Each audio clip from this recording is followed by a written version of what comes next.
A once quiet village in the heart of Hunan province is quiet no more. Throngs of tourists pour into Shaoshan to visit the birthplace of Mao Zedong. They climb the red carpet to pay homage to his towering statue.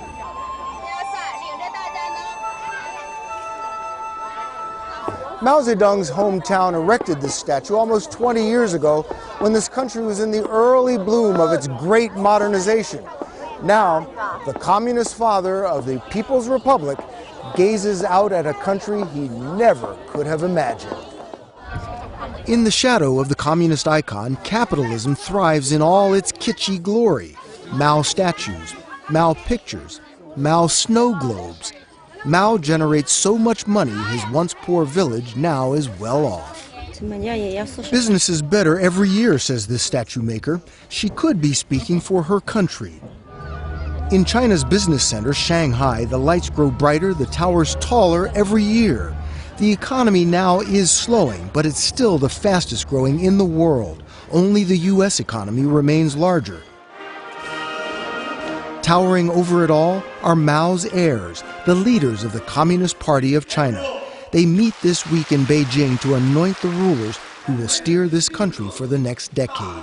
Clearly, if you sit in Beijing, looking over this country of 1.3 billion people, and you're going to take over, you better start getting worried. Min Shin Pei of Claremont McKenna College writes extensively on China.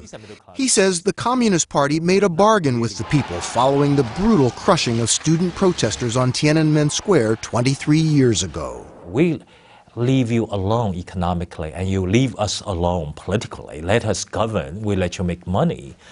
But these days, this bargain is no longer, what shall I say, effective. Along with rising incomes come rising expectations and discontent. There are 500 protests in China every day over pollution, the widening gap between rich and poor. Then there's corruption. Artist Zhang Bingjian commissioned portraits of officials convicted of corruption. He has 2,000 so far, another 1,000 in the works, all the color of Chinese money. When the New York Times reported the family of Premier Wen Jiabao had amassed a fortune of almost $3 billion, it was banned from the media and internet here. But when rising party star and acolyte of Mao, Bo Xilai, and his wife got caught in a salacious scandal of murder, money, and mistresses, it played out like a soap opera. He was expelled from the party. Perhaps a sign to the people the party sees the need for reform. Especially when you consider this. Forbes reports 90% of the 1,000 richest people in China are government officials or members of the Communist Party. When the party meets in Beijing this week, those will be the delegates filling the seats. Many of Mao's policies have been left behind by this fast-moving country, not as enduring as this youthful Mao, chiseled in stone in Changsha, is meant to be.